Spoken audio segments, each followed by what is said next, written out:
The Badlands, running the Badlands. Explain those Badlands. That's a hell of a name.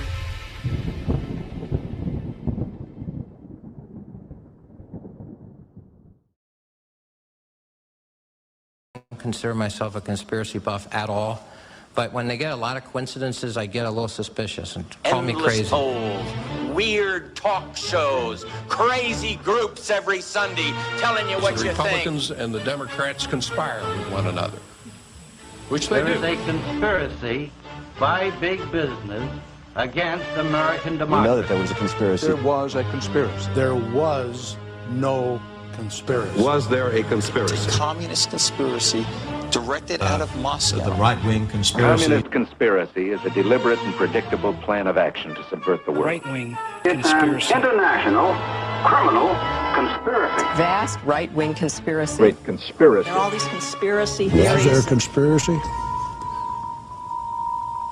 I don't know. Perhaps themselves even involved in the conspiracy. There was a conspiracy. No evidence of a conspiracy. Anybody would have to be a fool nowadays to dismiss conspiracies. Conspiracy theory. Cockeyed conspiracy theory. Conspiracy theory exists because there really is conspiracy. But they never told a soul about it. In fact, they engaged in a vast conspiracy. Since you get accused of being a conspiracy theorist, of being a paranoid. The historical context of actual conspiracy. A conspiracy of bad people. As always happens at some point in a conspiracy. One night, Cousin Eddie got drunk in a honky-tonk and spilled the beans. There was a conspiracy, and government was involved in it. Conspiracy existing within the United States government. There was a conspiracy. A conspiracy by the CIA. The conspiracy of a few. Dark, secretive, conspiratorial, evil. Then it was certainly a deliberate conspiracy. High-level conspiracy. The do's and the don'ts and the rights and the wrongs of the various conspiracy theories that are good. Possibility of a conspiracy. In a moral sense, I think it was a conspiracy. One conspiracy, that's all I'm talking about. Full of speculation, conspiracy theories, and the like. And what's going on here? You began to wonder what was really happening in America. I mean, was there a vast conspiracy afoot? You know, there could have been a conspiracy. Do you think you're obsessed with conspiracy? Conspiracy theory. A conspiracy. I'm afraid you'll catch me. I'm afraid you'll catch me. A conspiracy would do the job nicely.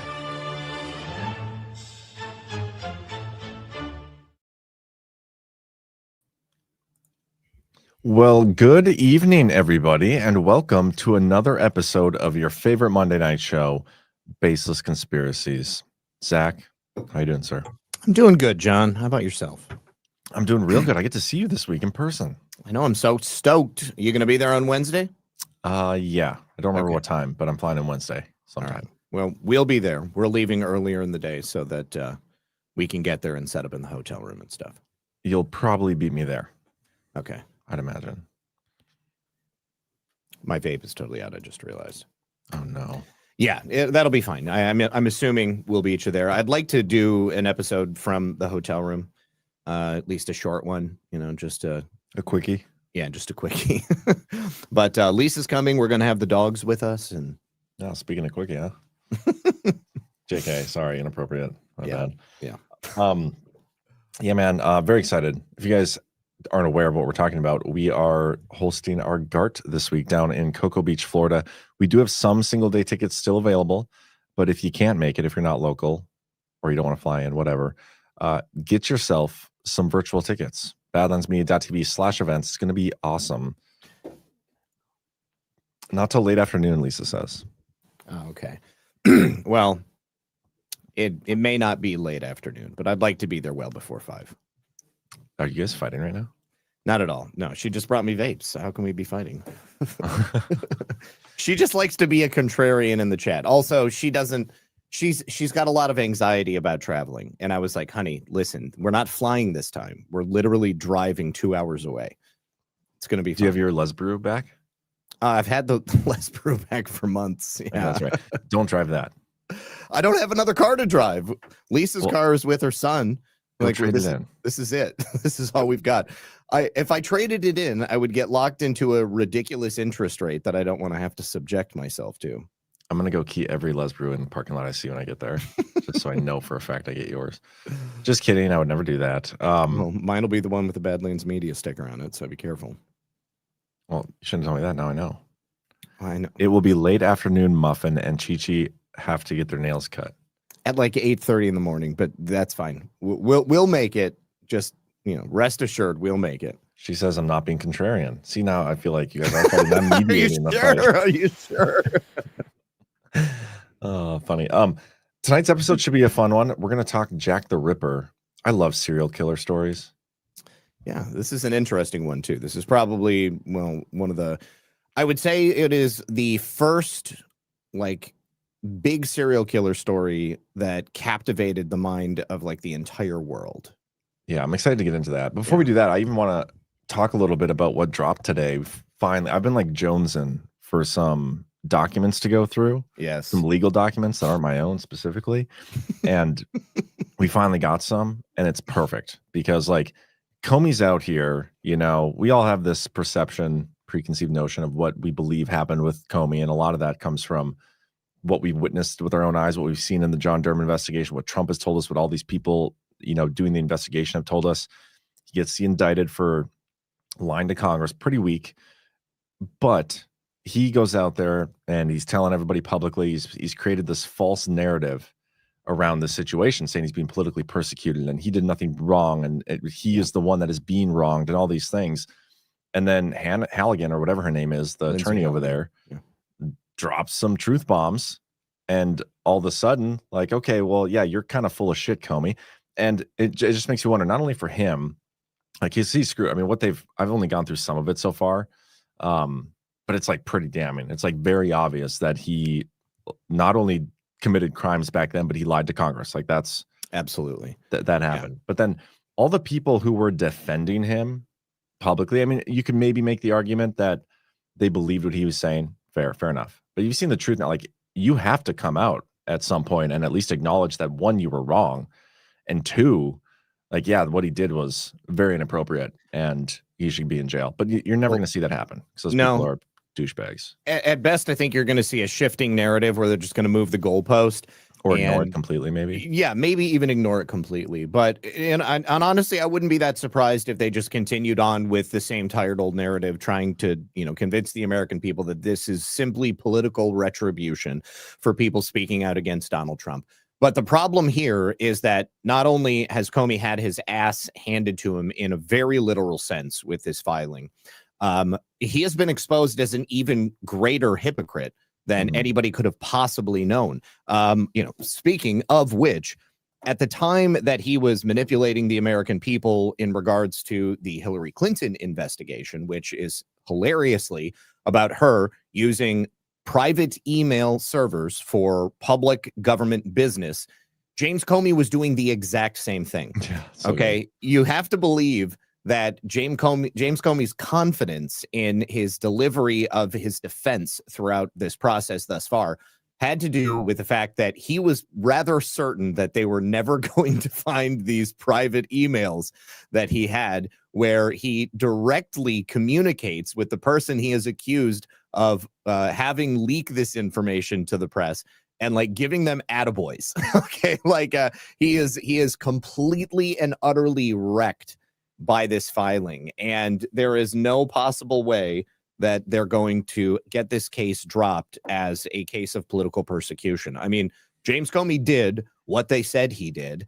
And, I understand that this is rather low-hanging fruit, but I don't think that this is the end of James Comey's legal nightmares. I think that this is just the simplest and easiest way to get him in and taking it back as far as possible. So they'll be able to convict him for these overt acts. And then these overt acts will play into the larger conspiracy, which will begin with the grand jury that we're going to see in Florida beginning in January, right around the same time that his trial is set to take place.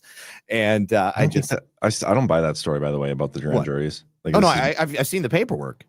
Well, I know, but they schedule grand juries all over the place. Like, I feel like whatever Rico Grande investigation they're doing, the grand jury is already in session. Like, they have multiple grand juries in multiple jurisdictions. They have like term limits, and they're just seated in those grand juries, and they get cases brought to them. And then as they continue, of like the caseload's getting bigger, then they'll schedule more future ones. Which, by the way, I got a jury duty letter the other day. Oh yeah, yeah. I got one of those last year. It's not a federal grand jury, unfortunately, but gonna have to figure out an excuse to get out of that. Actually, I've never done it before. I kind of want to do it. I hope it's. I think you should. It's an experience. I did it one time, and I really wanted to get on that jury. Like, I had to go in there and wait for like a whole week, like every day, show up in the morning, and I was just working on my computer the whole time. And after 3 days, they ended up dismissing us, and I didn't have to do it. And the grand jury, not the grand jury, but the jury that I got called up for last year. It was scheduled to be the week of GART. I believe it was Deadwood. And so I called them and I was all nervous, geez, are they gonna let me take this time off and reschedule another session at some point in the future? And they were like totally cool with it. They were like, oh yeah, you're not going to be in town? Not a problem. And they were like, just call us in November. And then a week before I was supposed to start calling in, they sent me a text message and they were like, we no longer need you for jury duty. Yeah, I'm going to go, and I'm like, they call it the stand. Like, I think the entire government is illegitimate. I think the court system is fraudulent. Fuck all you people, and see if they see me. That would be so great, dude. I wonder if they'll let me record it. No, I don't think that they will. Prayers to Nuke Hayes in the chat. It sounds like his wife is sick. Yeah, I think she broke her back recently. Oh man, yeah, way overstressed. Shit, man, shoot me a DM on Twitter or something. Love to hear what's going on. Need to hear that. I see him in the chat regularly. We got a great community here, and always hurts my heart a little bit when you see the regulars, especially, who going through it. Yeah. So prayers to Nuke and your wife. Absolutely, buddy.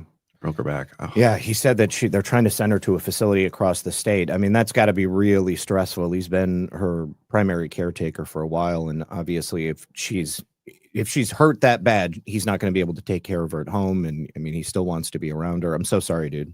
Yeah, man. Anyway,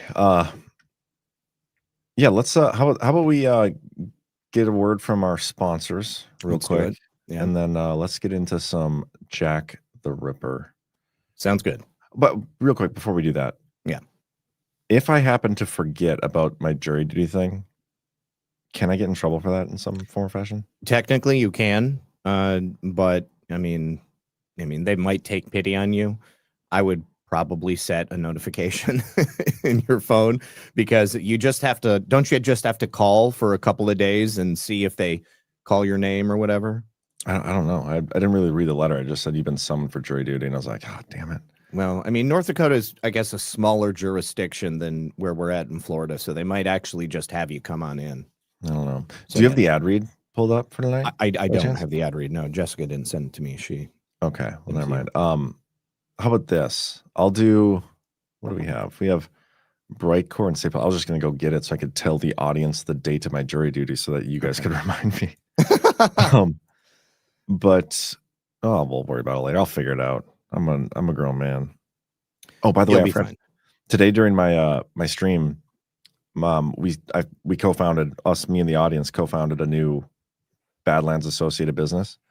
Oh, what is that? Because we have a new sponsor who does like direct flooring, and they're not a sponsor of tonight's show, but they're great. And sponsor of my show as well. Yeah, PJ Corrigan in the chat was like, "Hey, you need to start a flooring company," and I was like, "Perfect. We're gonna call it Bad Flooring," and we just need to find the people. I got the website domain already, badfloors.com or bad. Let me double check that. That's great. Yeah, it's gonna be a hit, I think. So if you are in need of your floors being redone, just reach out to us at badfloors.com. And somebody in the chat, what was the slogan we're going to use? Bad floors, where the ceiling is the limit, or something like this. It was great. Yeah, the chat was on one today. But so we're all co-founders of another business here at Badlands, and we're excited about it. Anyway, let's get a quick word from Bright Core. We did a show with these folks a little while back, and it was great. Did you know a dangerous amount of microplastics are now being found in our water, food, bloodstream, even our brains? These tiny plastic particles, often invisible to the naked eye, carry toxic chemicals like BPA that disrupts hormones, damage DNA, and inflames your organs. They affect everything from metabolism to fertility, and they've even been linked to cancer, neurological disorders, autoimmune disease, and developmental issues in children. The worst part, there's no way to avoid exposure. It is everywhere. But there's a way to fight back, and it starts in your gut. Your gut is your first line of defense A healthy microbiome can bind to and break down microplastic toxins before they poison your cells. But if your gut is compromised, those toxins sneak right through, wreaking havoc on your immune system, energy level, digestion, skin, and even your brain. That's why healing your gut isn't optional anymore. It's essential. Restore your gut flora with the power of Kimchi One, because in a world full of plastic, your gut needs to be bulletproof. You can get an exclusive offer today by clicking the link below. Use promo code Badlands for 25% off your entire order, or for an even better deal, you can call Brightcore directly for up to 50% off your order and free shipping. You can call them right now at 888-652-4131. So, one Ohio gal, she said she got off of jury duty one time because she was breastfeeding. So she said, give that one a shot and see. I will do that. I'm like, bring one of my daughter's dolls and like just have it under my shirt. Oh, my sister just had a baby. I bet she has one of those sling things I can put over.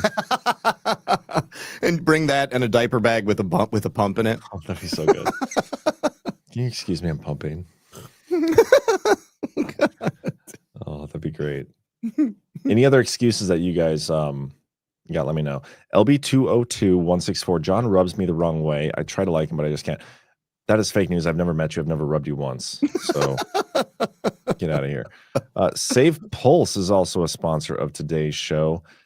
Today's show is also sponsored by Save Pulse. They're dedicated to keeping you and your family healthy with top quality medications like amoxicillin, azithromycin, ivermectin, and hydroxychloroquine at unbeatable prices. The streamlined ordering process makes it easy to stock up on all your health essentials. And now with exciting news about fenbendazole showing promise in cancer research, they proudly offer this alongside antibiotics and viral care meds. Don't wait. Prepare for any health scenario today. Get your supply and stay ahead of the curve with Save Pulse. Go to badlandsmedia.tv/meds. Use promo code SAVEHEALTH at checkout to get a 20% discount on orders over $100. And please note that some packages have been held up in customs recently, but they have all been, like, they're on their way now. So there was a little backup, but they should be to your doorstep soon. Patel Buttigieg, man, chat's on fire. Chest feed. I should. That was a fake image, though. The one of him fake chest feeding, just so y'all know. So good, though. You could, I mean, if you just say, I identify as a breastfeeding mother. Oh, you can even have your daughter there with you. I'll see what happens. I'll wing it. I'll see what kind of case it is first. If it's like something stupid, I don't want to do it. But well, no, that's the thing. You don't know. They don't tell you like what you're possibly going on jury duty for.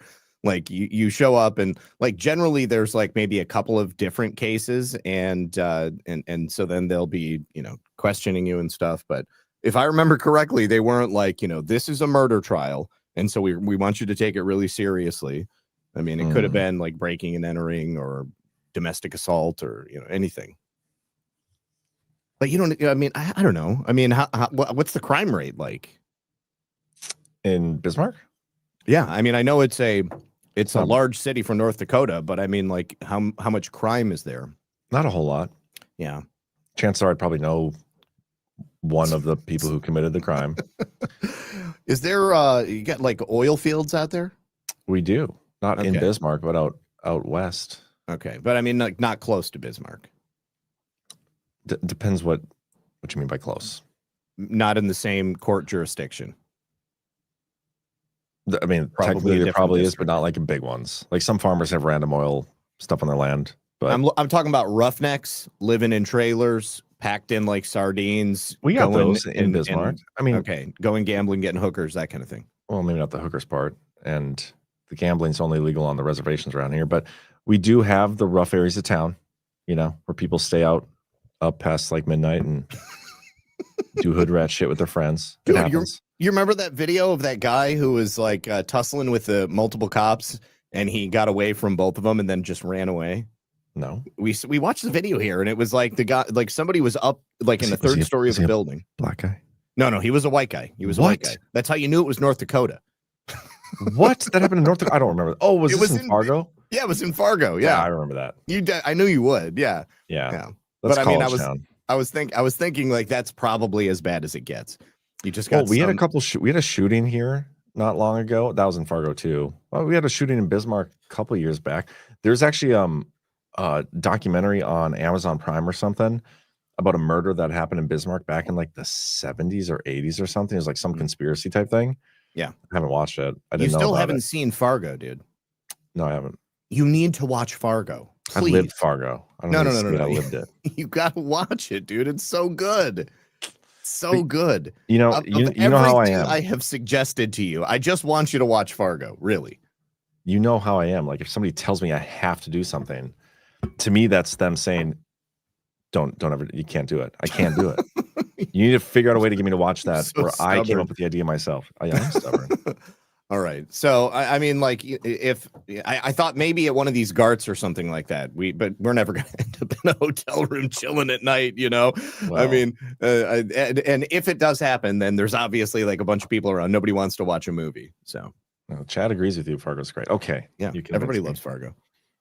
The chat convinced me not use Zach. I want to make that clear. I want that on the record. Now that that's abundantly been made clear to me.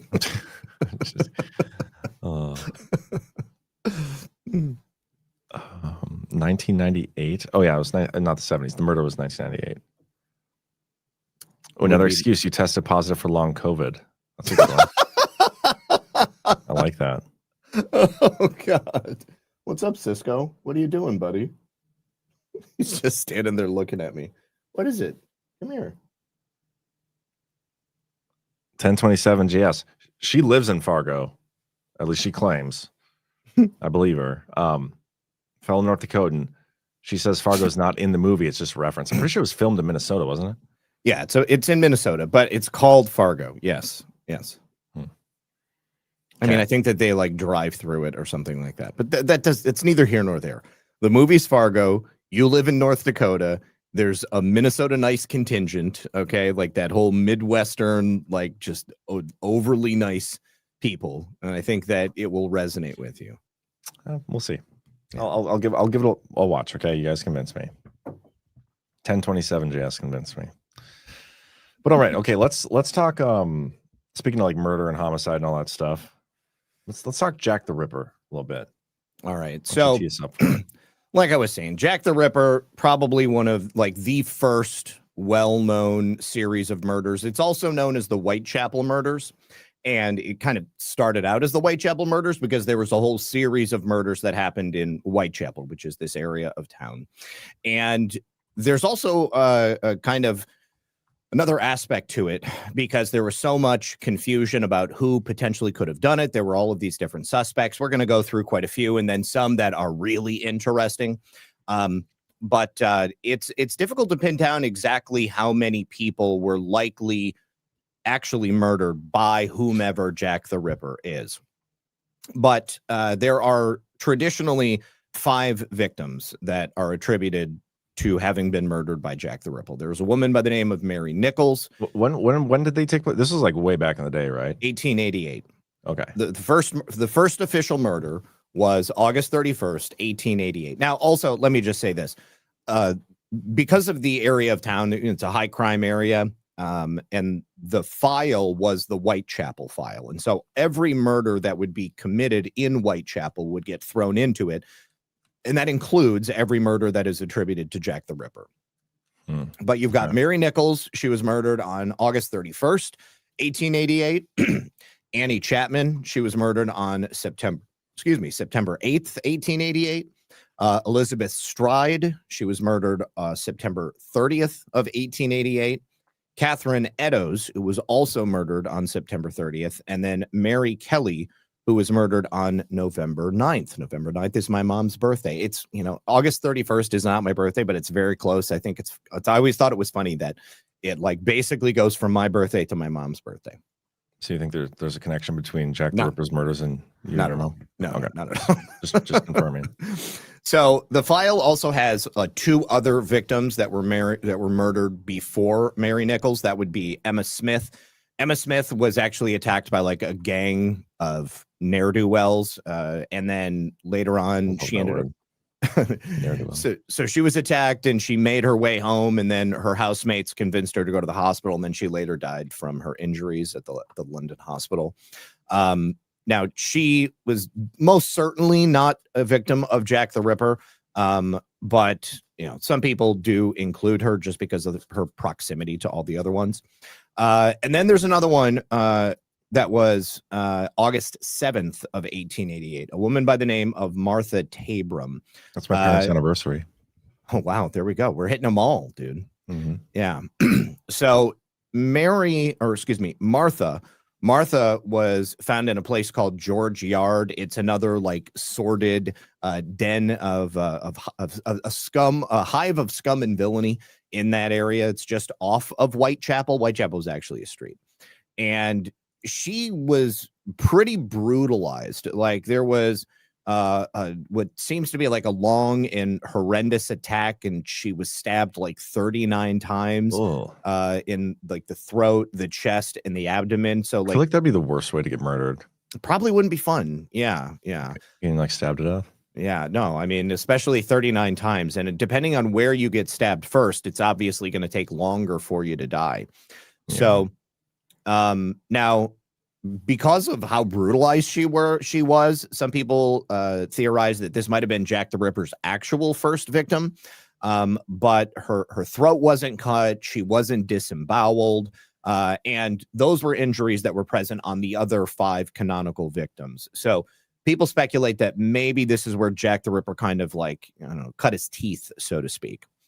And so that's where we get into all of these people who were killed in this similar way. The modus operandi of Jack the Ripper was obviously savage, brutal attacks, cutting of the throat, and then disemboweling of the women. And he wasn't called Jack the Ripper at first. That only came a little bit later, actually, from a letter that was written by one of the people, or perhaps the person that they assume is Jack the Ripper. And there were a series of different police inspectors and officers who took up this this investigation. The first inspector was Frederick George Aberline, and he had been a detective for quite some time there, came in, started looking into all of these murders. And there was a lot of attention that was coming from the press because of obviously how brutal these things were. One of the first clues that they had was this leather apron. There was a gang, like a local street gang, that they were prostitutes, and they had nicknamed someone who had been prowling around that area Leather Apron because he wore a leather apron. I mean, kind of like a butcher or something like that. This is a drawing of what one of the murder victims looked like. I've actually got pictures and stuff, but I wasn't certain if we were going to pull those up. Well, yeah, that's pretty brutal though, like stem to stern. All right, I kind of want to see the picture. Can you send me the pictures and I can kind of? Well, hey man, we can tell people to self-censor. Close your eyes. Give me a little bit, okay? Let's get through these victims. All right, so the prostitute said that the leather apron guy was what? I clicked the next picture and it's an actual, and it's bad. Okay, yeah, okay, I can see it down there in the bottom. Yeah, so I think that you've probably got the same pictures that I've got. I mean, they're pretty widespread. But the leather apron guy was apparently running an extortion racket on the prostitutes. He was basically threatening them that if they didn't give him their money, then he was going to kill them. I think that obviously there was a lot of tension because of the murders that were taking place.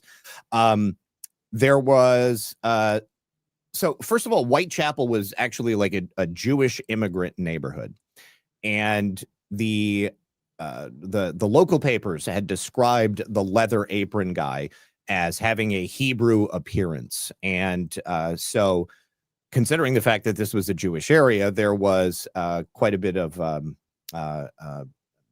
fear about just being around Jews in the area because nobody knew who anybody was.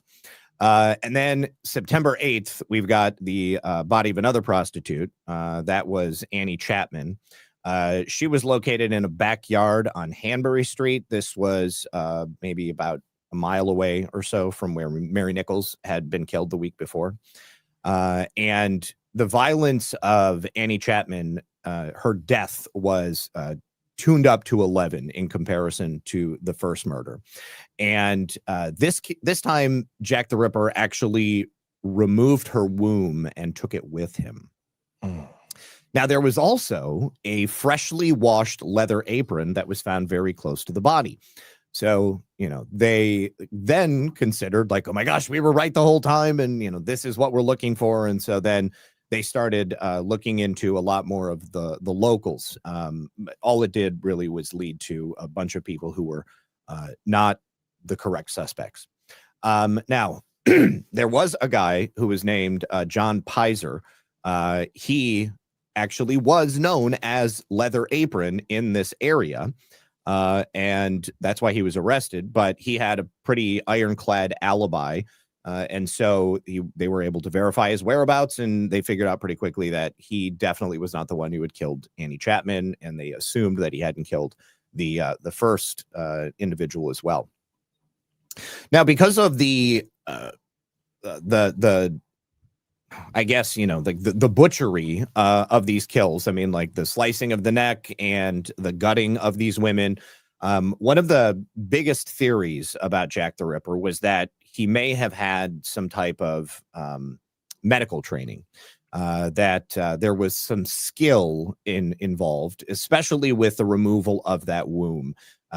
So, I mean, theoretically, yes, if somebody was trained in medicine and they knew where to look for the womb, maybe that would have made it easier. But you're also cutting open someone's entire body, and if nobody's coming around and you've got time to fish around in there, maybe that's just as likely, but I don't know. And then during the inquest for Annie Chapman's death, the coroner, whose name was Wayne Baxter, he kind of caused a stir when he revealed that the sub-curator of a pathological museum at one of the medical schools in London had actually approached him with some information about an American doctor who had actually offered him $20 for every womb that he could acquire from the dead bodies at this medical college. So what? Nobody knows, I mean, like, but the idea was that perhaps maybe it was this doctor, or perhaps this doctor had approached this Jack the Ripper and had offered him $20 for the womb. And so maybe there was another motivation for this. And the police then intended to flood the streets to try to figure out who this killer was, bring them to justice. They were getting so skewered in the press, so to speak. But it did nothing. It might have held Jack the Ripper off for a little bit, but on September 30th, you had the double murder. That was 2 women killed in less than an hour. The first victim was Elizabeth Stride. Her body was found by a local, and he was like, carting goods or something like that. Him and his pony and a cart were trucking down the street, and they turn a corner and like, boom, there she is, dead in this dark area around 1 a.m. Her throat had been cut, but the rest of her body had not been mutilated. So they surmise that it's Jack the Ripper, or, obviously it could be somebody who was just looking to get rid of a woman and figured, hey, I'm just going to do her like this. It's going to make it look like Jack the Ripper did it. But then you had the second victim, Catherine Eddowes. She was found, I don't know, maybe an hour later or something like that. And she was horribly, horribly mutilated. She was found in Mitre Square in the proper city of London. And she had the same injuries, the throat, the disemboweling. Her face had been mutilated, and he also had her uterus was taken, and then also her left kidney. So now we're upping the ante on the number of organs that we're taking. So while the police are looking to try to figure out who Jack the Ripper is, they did discover a clue in the doorway near one of these murders. A police constable who was just doing a beat, he wasn't even working on this case, he came across a piece of a blood-stained apron that belonged to Catherine Eddowes. And there was something scrawled in chalk on the wall above the apron. Like the killer must have taken it when he killed this woman, and then he left this clue. And the inscription on the door read, "The Jews are the men that will not be blamed for nothing." And Jews was spelled Juwes, which is obviously not how you spell Jews. It's almost like somebody who doesn't know how to spell Jews had spelled it. And the phrasing, it's so weird. What did it say? The Jews are the men that will not be blamed for nothing. And it doesn't necessarily make sense. It definitely created a big debate inside the Metropolitan Police. They were worried about people just going after Jews as a result of these killings, again, because it was a Jewish district. They didn't want it to be a Jewish killer because there was already enough problems with people not liking them for moving in. And the police basically had, come to this point in the investigation where they were kind of at a loss. I mean, they were feeling outsmarted by the Ripper. And once I just have a question. So yeah, is the insinuation here that the person who wrote that in chalk was the killer or something? Because the insinuation is that yes, but it's not known. It's not. But also, didn't the guy write like letters to the police and like mail body parts? And he did. This is the point at which the letters start to come in. Yeah, actual not bad English or whatever. Yes, and this is one of the other perplexing areas of this case. So after this double murder, there were, tons and tons of stories that were being written about it. And then they started receiving letters. And I have the letters that we're going to pull up here. Let me see. Okay. So again, this is one of the most perplexing areas of this case because there were quite a few letters that came in. We really don't know how many of those letters were truly written by Jack the Ripper. It's theorized that at least some of them were written by him, and probably others were just written by hangers-on, just normal people, men, maybe women who, I don't know, were interested in the case and wanted to, insert themselves into it. Maybe they liked the idea of the police kind of stumbling around and not being able to find their own tails. But there was over 700 letters that the police had looked into by the end of October of 1888. And they are assuming that at least 300 of them were prank letters. It's likely that there are many more that are prank letters as well. But on the 24th of September, which was the final day of the inquest into the murder of Annie Chapman, someone that is unattributed sent a letter to Sir Charles Warren. He was the police commissioner for the Metropolitan PD. And the police, when they initially got this letter, they didn't really take it seriously because I guess this is something that was common back then. People weren't making prank phone calls. They were sending prank letters into the police department. But the letter itself was interesting because it came from London, so it certainly was local. And it referenced Her Majesty's Secret Service, almost as if like the letter had been sent through some official means. But this is what the letter said. Dear Sir, and this is also fairly good Queen's English. Dear Sir, I do not wish to give myself up. I am in misery with nightmare. I am the man who committed all these murders in the last 6 months. I am a horse slaughterer. Slaughterer is spelled incorrectly. I have found the woman I wanted. That is Chapman. And I done what I called slaughtered her. But if anyone comes, I will surrender. And there were also like pictures that were drawn in the letter. There was one with a coffin. There was another one showing a knife. And they were drawn in heavy black ink. And then the letter said at the end, this is the knife that I done these murders with. It is a small handle with a large, long, sharp blade on both sides. Which letter is this? This is one of the early letters. This is the letter that was received on the final day of the Annie Chapman inquest. Now, there is a really interesting one which is called the Red Letter. The Red Letter. And it's called the Red Letter because it's written in blood red ink. And hold on. I think that we actually have a picture of it. Give me just 1 second. Because I'm looking at some of his other letters, but okay. I'm looking at the more famous ones, I guess. Okay, so let me share this page right here.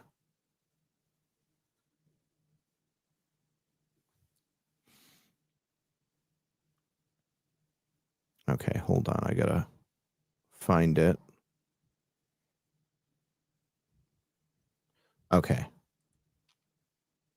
Ooh. Yeah. Did you pull it up? Yep. Okay. Did they have red ink back then? They did have red ink. Yes, they did.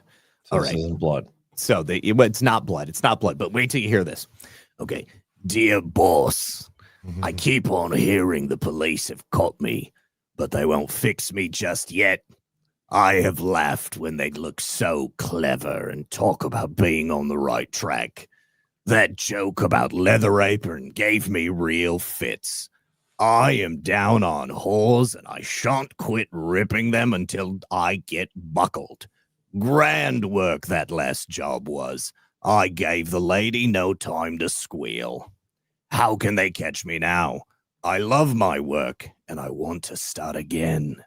You will soon hear of me with my funny little games. I saved some of the proper red stuff in a ginger beer bottle over the last job to write with, but it went thick like glue and I can't use it. Red ink is fit enough, I hope. Ha, ha, ha. No. The next job I do shall clip the ladies' ears off and send to the police officers just for jolly, wouldn't you? Keep this letter back till I do a bit more work, then go give to it the out next straight. Picture, if you can. Okay, yeah. Hold on just a second. There you go. Okay. My knife's so sharp, nice and sharp. I want to get to work right away if I get a chance. Good luck. Yours truly, Jack the Ripper. Don't mind giving me the trade name. Wasn't good enough to post this before I got all that red ink off my hands. Curse it. No luck yet. They say I'm a doctor now. Ha ha ha ha ha. What the hell? Totally creepy. He's insane. Yeah. So this is the first time that the name Jack the Ripper is ever spoken, and this really stuck because and he gave it to himself. He gave it to himself. Yes. So the police were skeptical about this letter as well, and when they received it, they figured it was just going to be a hoax like all of the other ones. But within a day of the letter arriving and them having read it, you have the deaths of those two women, Elizabeth Stride and Catherine Eddowes. So the police basically were like, okay, well, I guess this is Jack the Ripper because he said he's going to do some more work, and now we've got some more work right here. I want to get to work right away if I get the chance. And he had apparently done just that. So the threat that he made to clip the lady's ears off and send it to the police officers, Catherine Eddowes' earlobes were, in fact, mutilated. But it wasn't exactly like her ears had been cut off. But, there definitely was some damage done, and it wasn't like that on any of the other women. Wow. So this letter, they thought, perhaps could prove to be a breakthrough. And on October 1st, they made this letter public. They called it the Dear Boss letter because that's how he starts out the letter. And they released it to the press. And then things just went off the rails at that point because another letter arrived on October 1st. This time it was a postcard. And the handwriting was very similar to the Dear Boss letter. This one did not go to the police. It went to the Central News Agency. And this ink was also red, but there also appeared to be blood stains on it in addition to the red ink. And there was no date on the card, but it did still have a London postmark. And if it wasn't the same writer, they don't really know how to explain the similarities in the handwriting. And it appears that the letter went out on the same day that the original letter was actually released. So there was potentially a little bit of overlap there.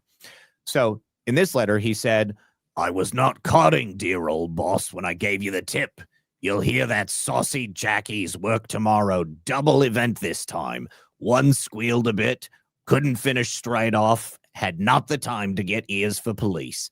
Thanks for keeping last letter back till I got to work again. Jack the Ripper." All right, so he clearly makes reference to what he did, and here I will pull up here. This is the new letter, the postcard. If you want, can you share that? So you can see there's actual fingerprints on it, and that sure looks like blood to me right there. Yeah. And let's see. And here is the back where he actually wrote it, and that's all bloody too. So pretty creepy. It is creepy. I'm trying. Like, do you think those are fingerprints? They have to be. Wait, repeat that. Those have to be fingerprints. Oh, they're 100% fingerprints. Yeah, 100% fingerprints. So that would theoretically mean that there would also be DNA on there. And by now, probably not, but... Well, don't speak too fast, John. Don't speak too fast. Yeah. So within a couple of days of that second Dear Boss letter and both of them having been made public, it spread around the world, and the publicity was not good for the police. There were, lots of people trying to perpetrate hoaxes, not only with letters, but, they assumed that there were also murders that were also hoaxes. And at this time, it just completely screwed up the investigation. There was also another letter that was pretty well known, the letter from hell. And let me pull that one up. Okay. I got that one. Okay. All right. So yeah, you share that. If you want to read it. The letter from hell. Yes. All right. So the stranger's appearance. However, wait a second. No, this is the wrong one. No, that is the wrong one. Okay. I write you a letter in black ink, as I have no more of the right wrong one stuff. too, I think. No. This is, oh no, I'm sorry. This is a different letter, but it arrived after the Dear Boss letter. And then, oh, hold on a second. I have pulled up a series of additional letters that I hadn't even. I got to pull up on my screen. You can do it in your voice. Okay. All right.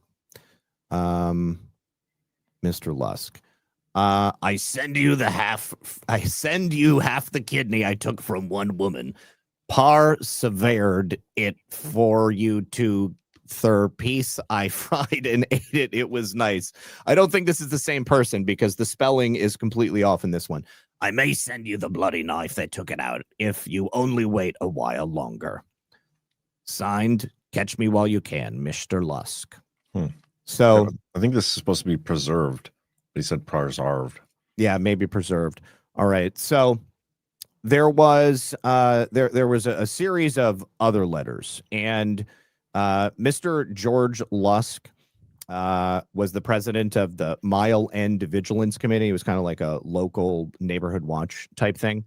And he was in the papers quite a bit talking about his vigilante efforts to try to keep the streets safe. And there was a person who showed up on his doorstep, and he was like, shorter, 5 feet, 9 inches tall, between 30 and 40. He had a bushy brown beard, whiskers, and a mustache. And he said that he wanted to meet with Mr. Lusk. And when they met, he hit him with a whole bunch of questions about what the Vigilance Committee was doing, like what were their actions, almost like he was trying to sniff him out and determine like where he was going and, how he could potentially avoid them. And apparently he was just gross, so disgusting, and very suspicious. And so he was considered to be a suspect for a time. And this guy shows up October 10th outside of the Vigilance Committee, Mr. Lusk's household, and Mr. Lusk starts receiving letters. And this one also was in the same handwriting as the Dear Boss letters. And this is the one that I started to read incorrectly. He said, I write you a letter in black ink because I have no more of the right stuff. I think you are all asleep in Scotland Yard with your bloodhounds, and I will show you tomorrow night, Saturday, that I am going to do a double event. but not in Whitechapel. Got rather too warm there. Had to shift. No more till you hear from me again, Jack the Ripper. And then he receives another letter. This one, again, a postcard. And it says, "Say, boss, you seem rare frightened. Guess I'd like to give you the fits, but can't stop time enough to let your box of toys play copper games with me. But hope to see you when I don't hurry much. Bye-bye, boss." So then he gets another letter, and this is the From Hell letter. And From Hell is where it appears that Jack the Ripper is listing his return address.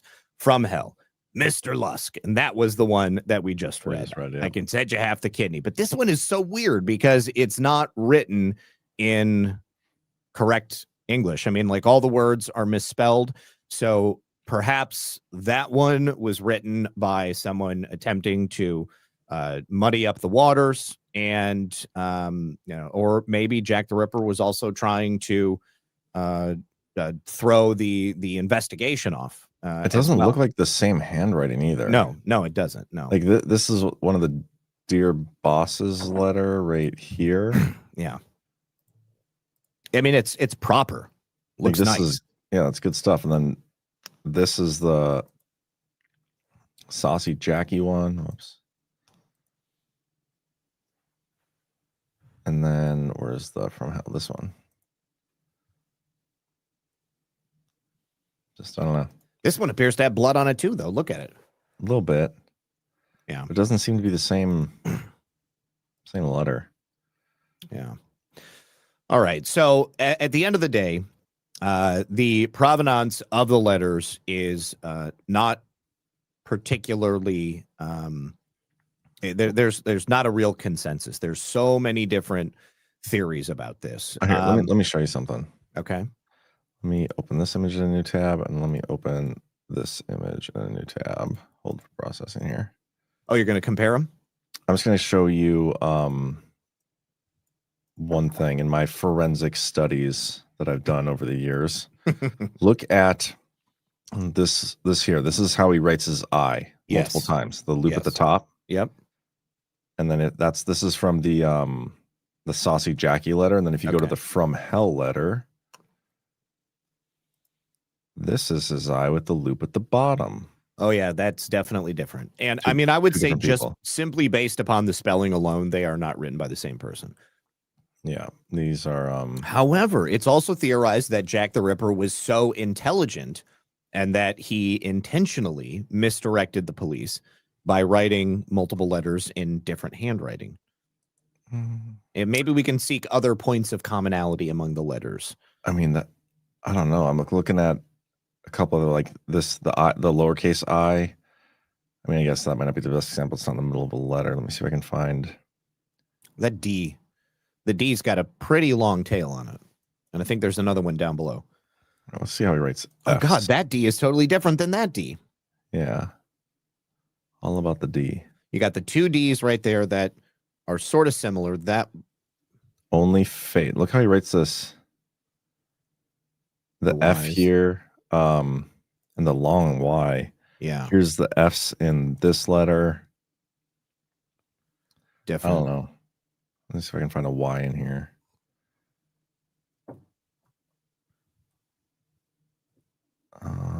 Yeah. Okay. Here. There's a Y saucy right there. And two Y's like that. Pretty wide loop up there. Or I guess whatever that is, the dip in the Y. Yeah, these are different. Yeah. I don't know. It's hard to fake that stuff. It like is. Handwriting, it's like so ingrained.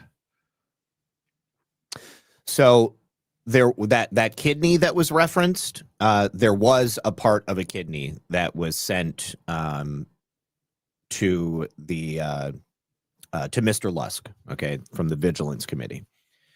And the kidney had been preserved in wine, I guess.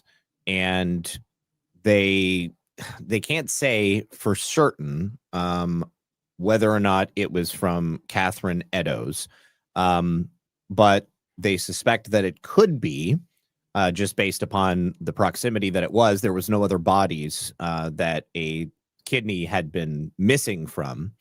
But they suggested that the person who it was taken from had been a considerable drinker. But again, the fact that the handwriting does not match, even though he said that, I saved this kidney for you. It could theoretically be from the prostitute, because obviously the prostitutes are going to be drinking all the time. And it is definitely part of a human kidney. So definitely somebody died to pass to give this half of a kidney. And ultimately, I think that they determined that it was somebody from the medical school, like perhaps a student that was going through medical school, and they thought that it would be funny to send this half a kidney. So when they wrote about it, they said a portion of a human kidney, a ginny kidney, that is to say that it belonged to a person who had drunk heavily. And they figured that it was a woman of about 45 years of age, and it had been taken from a body in the last 3 weeks. And the kidney that was taken from Catherine Eddowes was her left kidney. And this apparently was a left kidney as well. So let's get into the potential candidates for Jack the Ripper. Yes. All right. So there was a person by the name of Severin Klazowski. He was a surgeon, came from Poland, and he came to London and didn't come to work as a surgeon. He came to work as a hairdresser. He was considered as a suspect. He ended up moving to America in 1891 and became a barber, moved to Jersey City. And he did return to London and left his wife that he had took to America, and kind of had like a tumultuous time while he was there. But they became suspicious of him because the investigation, even the murders might have stopped, the investigations continued on. And there was another gentleman by the name of George Chapman. George Chapman, who was arrested for murder and found guilty of murder. He was actually executed the 7th of April, 1903. And it was only after he was arrested and then executed that they started to piece together that perhaps he might have been responsible for the Whitechapel murders. But obviously, because he's dead, they can't do anything else. They just, had what was his name? George Chapman. Well, George Chapman was the one that, they ended up connecting because he was a murderer. But the first suspect that was named was the surgeon, and he ended up, not being the guy. So hold on, before we move on to other suspects, is that Chapman guy likely the guy? I mean, did the murder stop once he was executed? Well, the murders had already stopped. That's the thing. There are some people who are suspects that things happened which coincide with the ending of the murders. But I'm not going to talk about them till the very end. Okay. All right. So there's also a suspect by the name of Dr. Francis Tumbley. He was the favorite suspect of one of the inspectors on the case, Inspector Littlechild. So prior to the Jack the Ripper murders, Inspector Littlechild had been the head of the Metropolitan PD's Special Irish Branch, and Littlechild had very little to do with the Jack the Ripper case himself, but he was just kind of high-ranking at the Metropolitan PD, and he would have been in close contact with the cops that were working this case. And so he favored a man by the name of Dr. Francis Tumbley because he was a doctor. There was insinuation that this person may have had some type of medical training, and he had been arrested for charges gross indecency with a number of males on November 7th, 1888. So shortly after the murders had stopped. And so Littlechild said, okay, this guy, he's a degenerate, he's out there having gay sex on the streets. He's a doctor. maybe he doesn't like women, and so he's killing women because he wants to have the men all to himself. But there really isn't much evidence to suggest that it was him. And so he ultimately was pretty much ruled out as a suspect. All right. Now, interesting. So there was another individual who had been suggested by a investigator that looked into this case, and it wasn't until like the 1990s. There was a man by the name of James Maybrick.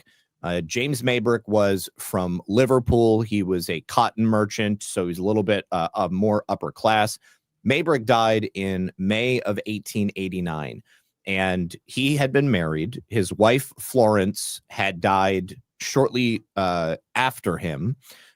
She was arrested and charged with the murder of her husband, James Maybrick. She poisoned him with arsenic. Now, there is a diary that was found, which appears to be from them. I don't know if it's true or not, but this diary had been discovered by this researcher looking into Jack the Ripper. Now, the diary doesn't actually attribute who it is actually from, but it references several people that were in James Maybrick's life. There was also other things, just that seem to indicate that it is likely from him. And in his diary, he calls his wife a bitch and a whore. And he said that she had a lover who lived in the Whitechapel district, which is where all these murders were taking place. And her cheating on him basically had subsequently allegedly sent him on a murderous rampage. And rather than taking out his anger on his wife, he allegedly went into Whitechapel and murdered all these prostitutes. Now, the diary, in my opinion, seems to be just a little bit too on the nose. There's a bunch of like gratuitous and detailed descriptions of the murders. And he even says, "I give my name that all know of me, so history do tell what love can do to a gentleman born, yours truly, Jack the Ripper." That was in his diary? That was in his diary, yeah. Now, the true, whether or not the diary is genuine, has not fully been confirmed. It's possible. A lot of people, when they first saw it, they thought like, oh my gosh, the paper looks proper, the ink looks proper. There were a lot of researchers and experts in the subject of Jack the Ripper that were looking at it, and they said, you know what? I mean, it totally is period correct. And there's enough in there to make us believe that it's actually written by James Maybrick.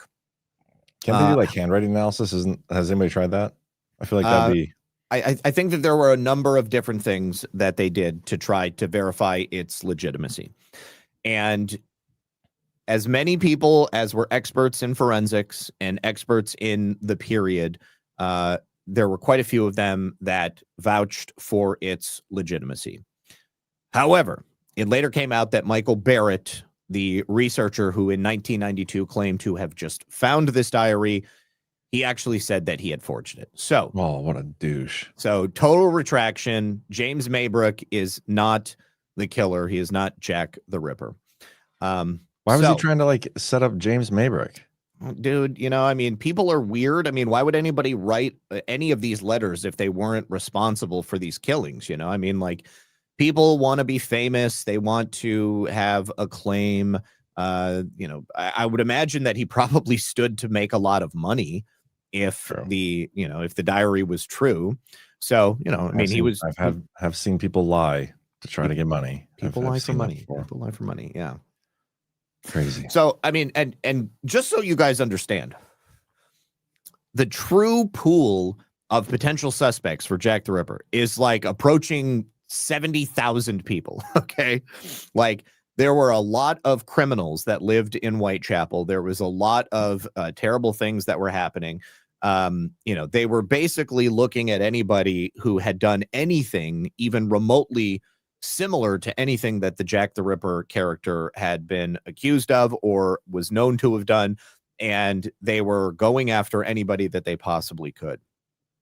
So another person that we have is Charles Allen Lechmere, also known as Charles Cross. So Charles Cross was born in Soho in 1849, and his mother died when he was young, and his father died when he was young, and his mother married a police officer. And then they moved into this area of Bucks Row and Whitechapel when he grew older. So Cross became a kind of like I called him a cart man. He would basically like drive people around with a horse, I would imagine, a horse and cart. And he's one of the people that became involved in the case because he's the guy that I mentioned earlier that stumbled upon the body of Mary Nichols. And like in the room? She fully obliterated? She was dead on the ground. Yeah.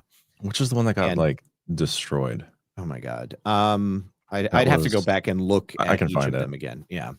But Mary Nichols is pretty much assumed to have been the first victim of Jack the Ripper, like the first official victim. So because he stumbled across the body, the police were like, okay, well, what's the possibility that this guy could actually be the killer? I mean, he was, named as a suspect in the Whitechapel papers. He was certainly in the area because he came forward and said that the body was there. But other than that, there's really no like evidence to indicate that he would do this. Now, there was a witness that came forward, but it was just the second person who stumbled upon the body of Mary Nichols. So he comes in and he's like, oh, okay, there's a guy standing here. There's a dead body. Maybe it's the first guy that's here. And so, obviously they went after him. It wasn't him ultimately, and he was exonerated. All right. Now, there's also somebody named Thomas Cutbush, and Thomas Cutbush is somebody who had files that were produced and were made public in 2008. Now, there's really nothing earth-shattering that links him to the killings, but he had, I guess, been researching the killings at this time, and because he himself was named in a series of articles that were produced by The Sun, which was a tabloid rag even back in the 1890s. And they were oftentimes looking to see if they could find the killer, and they named him as a potential suspect. But again, he was not one of those people. All right, so now we're zeroing in on more likely suspects and then some really compelling suspects. All right, so one of the policemen that were assigned to the case had when he died, he had like a whole bunch of papers and notes on the killings, and his favorite suspect had been a Russian doctor by the name of Michael Ostrog. Now, Dr. Ostrog had been a convict, and he was also detained to an insane asylum because he was a killer. He was a homicidal lunatic. And he seems to fit the bill of who Jack the Ripper could potentially be because he was a criminal. He was a petty thief. He was a con artist. And he was also known to be murderously violent. And what was his name? Michael Ostrog. Michael Ostrog. Ostrog. So the only thing is that he was only arrested once, even though he was known to have been like a career criminal. He was arrested in 1873 because he pulled a gun on a police officer and at a police station. But he was intelligent. He was said to be clever, had good manners, and he was somebody who seems like they could have done something with their life if only they hadn't wanted to do everything in shortcuts. And he got a prison sentence of 10 years because he stole some books, and he was released in 1883. So by 1887, again, just 1 year before the murders began, He was stealing. He stole from the Royal Military Academy, and he ended up getting arrested, and he went back, was put on trial. When he was put on trial, he showed signs of insanity, and he was, in fact, certified as insane, and he was transferred to the lunatic asylum. And while he was there, his registration as an occupation was as a Jewish surgeon. So he got discharged shortly before the murders began, March 10th, 1888, and he essentially disappeared without a trace. But as the Ripper murders began and the police were looking for any lunatic with medical knowledge, they started looking into the local insane asylum to see, had anybody been released in a time that would coincide with these murders beginning. And so then, obviously, they come across Ostrog. They figure out that he's disappeared. He was supposed to report to the police, and he never did. And so they ended up, seeking him out as a suspect. He ended up being apprehended in 1891. And again, they were like, this dude is totally insane. They put him back in the insane asylum. And that was where they essentially left him. So turns out that he was actually not in England at the time of the murders. Not only had he disappeared, but he also left the country. Pretty good alibi. Pretty good alibi.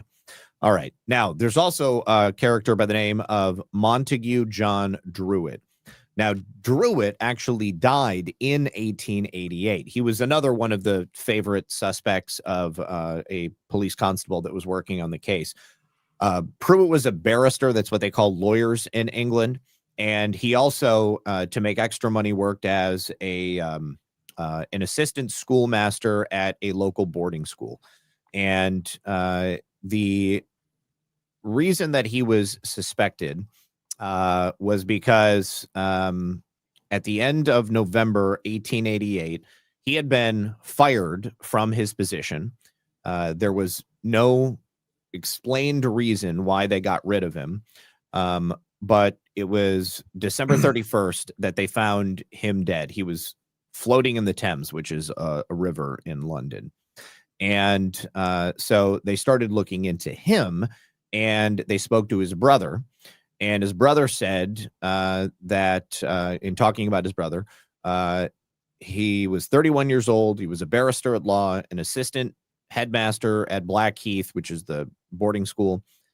He stayed with Witness at Bournemouth for a night towards the end of October. Witness heard from a friend on the 11th of December that the deceased had not been heard of at his chambers for more than a week. Witness then went to London to make inquiries, and at Blackheath, he found that deceased had got into serious trouble at school and he had been dismissed. That was the 30th of December. Witness had deceased's things searched where he resided and found a paper addressed to him. And on the letter that was in the papers that the dead man had ostensibly written to his brother, since Friday, I felt like I was going to be like mother, and the best thing for me was to die. And then he went and killed himself, allegedly. All right. So the timing of his suicide coincides with the endings of the murders. Again, they don't know why he was fired from that school, but they suspect that it must have been something bad if they got He's rid also of him. a surgeon's son, it looks like. Yes. So he would have had some connection to the medical aspect of it. But other than that, I don't think that it's likely that he was involved in this. Why's that? Well, because I mean, he didn't have a criminal history. He wasn't crazy. He wasn't known to be violent. Nobody saw him at any of these murders. When they found his effects after he had killed himself, other than a note saying that he planned to kill himself, there was no confession of him being the Ripper. I mean, to me, he just seems like a convenient scapegoat that they could have plugged into the Ripper murders and said, okay, well, he's dead. Now the murders have stopped. And, maybe he was troubled about something. So could have been him. There was a memo written by this guy. the assistant chief constable, Sir Melville McNaughton. Yeah, McNaughton, he loved this guy for the Ripper. Yeah, he claimed that he had unspecified private information that left little doubt that Druitt's own family believed that Druitt was the murderer. Yeah, so the only thing is that McNaughton never released that unspecified private information. Just take his word for it, bro. Trust me, Bo. Trust me, bro. Yeah. All right, so now we're going to get into some of the odder, the more conspiratorial possibilities for Jack the Ripper. Probably the weirdest one is Lewis Carroll. You know who Lewis Carroll is, right? Yeah, Alice in Wonderland, huh? Alice in Wonderland Through the Looking Glass. Okay. So his real name is Charles Lutwidge Dodgson. Carroll was obviously very intelligent. He was not only an author, but he was a mathematician. Was he autistic? I mean, he might have been, but I don't think that people were really autistic back then. He had Asperger's. Haven't you seen the movie The Accountant? I have seen The Accountant, yes, but I don't remember having Asperger's. I mean, I don't know if that's true or not, but I don't remember anything about Lewis Carroll, but it's been many years since I saw The Accountant, like when it came out. I haven't seen The Accountant 2, so if they reference it again. No, it's just the first one. It's so good. When he's choosing his aliases, he chooses all these famous mathematicians who have Asperger's. Okay. That's what he has. Yeah. Well, I've never heard that Lewis Carroll had Asperger's. I feel like maybe you can look that up for me. I will do that. How do we know Lewis Carroll had Asperger's? All right. So Lewis Carroll was born in 1832. So he would have been around at this time. And he was in this area of Whitechapel in 1888. And I think that Lewis Carroll had kind of, I don't know, he was kind of an odd duck. All right. So like maybe people were. Yeah. Okay. Let's just say he had Asperger's. All right. Well, this is AI saying it, obviously, but Lewis Carroll, the author of Alice's Adventures in Wonderland, is widely speculated to have exhibited traits consistent with autism spectrum disorder, particularly Asperger's syndrome. Although he lived long before the formal definitions of autism and Asperger's were developed, biographical analysis suggests that his behaviors and personality align with characteristics of autism. These include his intense focus on mathematics, social difficulties such as shyness and discomfort with small talk, preference for the company of children, particularly girls, and avoidance of adult social gatherings. He was a gifted mathematician and writer whose unique creative style may have been influenced by his neurodivergence. Okay. All right. Well, it's I don't know. So basically, you know, the theory that Lewis Carroll was Jack the Ripper stems from the idea that, you know, he had kind of like, you know, a sinister nature to him. I think that it first came about in a book called Jack the Ripper, Lighthearted Friend. And they suggest that Lewis Carroll was being physically abused when he was at boarding school, like sexually abused. And perhaps this forced him into a psychotic break, which would color the rest of his life, ultimately turning him into Jack the Ripper. So there was a letter that was discovered that Lewis Carroll wrote, and he said, "My dear Skeff, roar not lest thou be abolished." And it appears to be an anagram for "Ask mother about the red lion, safer boys fled." And he thinks that this is about Lewis Carroll being abused. And in 1888, Lewis Carroll published The Nursery Alice. This was a book for young children. And he rearranged letters in the book. And he claims that Carroll confesses to the murders in this book.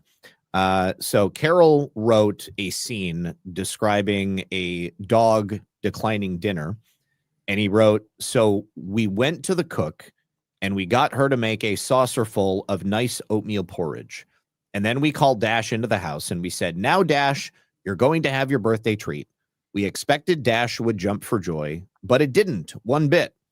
And so he rearranged the letters in the words. And that can also spell, "Oh, we, Thomas Bain, Charles Dodgson, coited into the slain, nude body, expected to taste, devour, enjoy a nice meal of a dead whore's uterus. We made do, found it awful, man and tough like a worn, dirty goat hog. We both threw it out, Jack the Ripper. Whoa. Okay, what was this? So this is that was that, and the whole thing was an anagram. This is from a passage in the Nursery Alice. Okay, the original passage was fairly benign, and we'll read it again. So we went to the cook, and we got her to make a saucerful of nice oatmeal porridge. And then we called Dash into the house, and we said, "Now, Dash, you're going to have your birthday treat." We expected Dash would jump for joy, but it didn't one bit. Okay, so you rearrange the letters, and it can also spell, "Oh, we, Thomas Bain, Charles Dodgson, coited into the slain, nude body, expected to taste, devour, enjoy a nice meal of a dead whore's uterus. We made do, found it awful, wan and tough like a worn, dirty goat hog.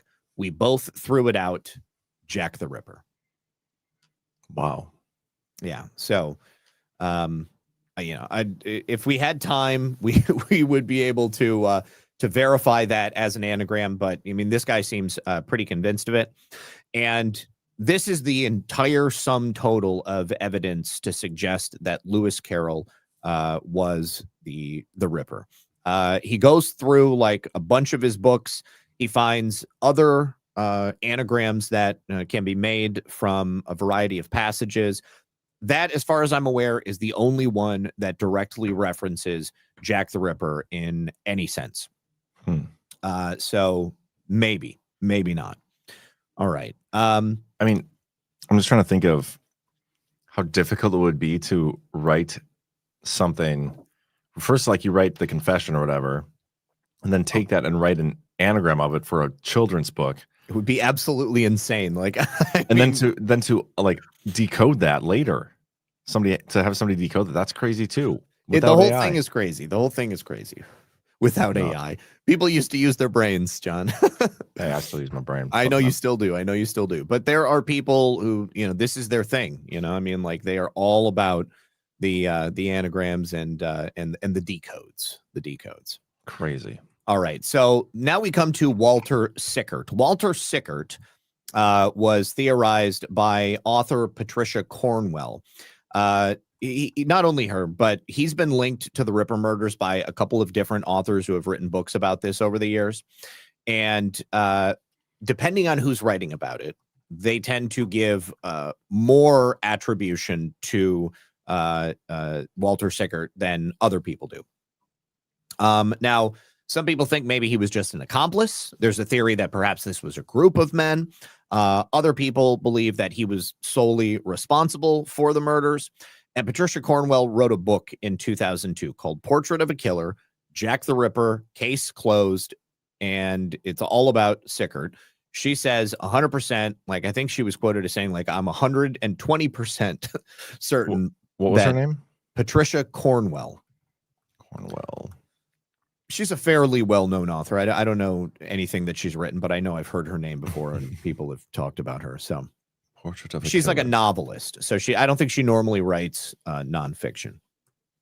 But because she had so much money, I think she actually spent like $15 million researching to write this book. And so she did. She published it, caused a big stir around the world. And definitely people wanted to talk to her about it. So this is her theory. Walter Sickert was impotent because of a series of painful childhood operations for a fistula of the penis. Because of these operations, he was a what? A fistula of the penis. A fistula is like a protrusion of some kind. So can you provide a visual example of that again? With your fist, like you just did? Okay. Okay. So because he had these operations and he couldn't use his dick, he was scarred both physically and emotionally. And because of those scars, he hated women so much because he couldn't get close to them. So he ended up going to Whitechapel in the East End of London, and he committed these series of murders. Now, the theory itself was debunked when St. Mark's Hospital, which is actually the hospital who had allegedly performed these operations on Sickert, turns out that they didn't specialize in penile or genital fistulas, but in fact rectal fistulas. So there's a possibility that maybe it was a rectal fistula and not even a penile fistula. What we do know is that Sickert had a wife, and his wife had divorced him because she said he committed adultery on her. Doesn't sound like somebody who is impotent. It's also believed that he had several mistresses and that he also fathered at least one illegitimate child. So the theory that he was impotent maybe doesn't hold water. Is he maybe a woman hater? Well, I mean, that, potentially. But Patricia Cornwell cites a series of paintings that were done by Sickert that seemed to be inspired by a murder that took place in 1908. It was another prostitute that was murdered. Her name was Emily Dimmick. And she theorized that the pictures that Sickert painted were strikingly similar to the postmortem photographs of the Ripper's victims that we ended up taking a look at earlier. What we can say is that it looks like Sickert, was, in one way or another fascinated with murder. Certainly, the paintings that he did were grotesque, and they were about somebody who was murdered. This one is called the Camden Town Murder. This painting I'm showing on the screen. The other one is called Jack the Ripper's bedroom. Okay. Yeah. So there's no physical evidence to suggest that Sickert was responsible for this. There is witnesses who, family members of Sickert that place him in France during a period of time when the murders were taking place. She also says that Sickert was responsible for at least some of the writings that were attributed to Jack the Ripper. But there's no real evidence to suggest that. Now, she also funded DNA tests on a number of stamps that were on the letters that were sent in. And she said, well, if this is Sickert, then he would have licked the stamps. Obviously, there'd be DNA on them. And she did actually find a possible match on one of the letters that was sent. However, the DNA test that was done was looking for mitochondrial DNA, which could have been potentially shared with up to as much as 10% of the population. So it's not enough to say that Sickert had, licked this stamp. It could have been any number of people. So not Sickert, potentially. All right. Now, this is one of the interesting ones. It could potentially be Winston Churchill's father. What? Yes. No. Okay. So there are diaries of Frederick Aberline. That were not released until 70 years after the murders. These are the diaries that were in the possession of Walter Sickert. And Walter Sickert was also the tutor to Prince Albert Victor, who was the Duke of Clarence, and he was also known as Prince Eddie. So Eddie was the eldest son of Albert Edward, who was the Prince of Wales, later became Edward the Seventh, and Princess Alexandra, who was the grandson of Queen Victoria, and the older brother of the future King of England, King George V. And so Eddie was not particularly intelligent because of all the inbreeding in the royal family. He was partially deaf, and he was, by all accounts, very stupid. So his family didn't particularly like him. They didn't really want him around, and so they were kind of mean to him. And Queen Victoria was also a big supporter of Freemasonry, and all of the royal adult males were members of the Masonic order. And the same people that were connected to these murders are also suggested to have been part of this group that that Prince Eddie was hanging around, because Prince Eddie went to this lodge that was in Kensington Palace, and since Eddie was a member of this lodge, he was also a regular customer at a homosexual pedophile brothel in Cleveland Street in London.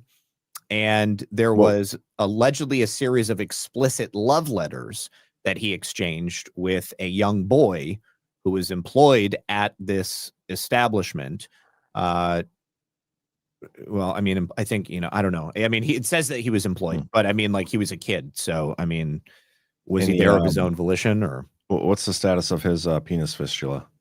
We don't know about his penis fistula. We only know about his slow intellect. Okay.